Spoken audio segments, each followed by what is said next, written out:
Hey guys, dahil nagkikribs po tayo ngayon ng leche flan, gagawa po ako ng leche flan ngayon.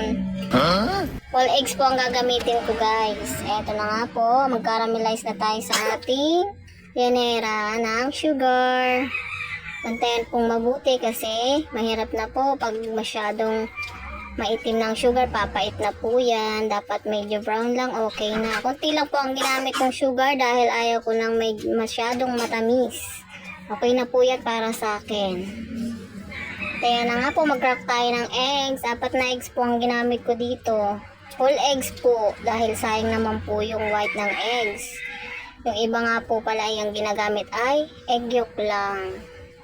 Pero sayang naman yung white eggs, pwede naman din palang isama ang ganyan.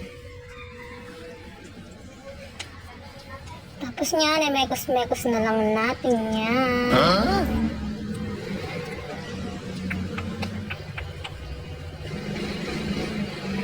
Ayan po.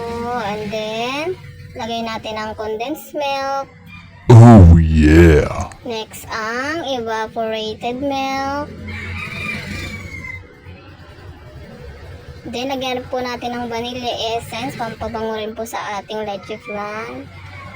Siyempre, nilagyan ko din po ng calamansi para naman po mawala ang lansa ng ating eggs. Pampawala din po yan ng lansa ng ating eggs.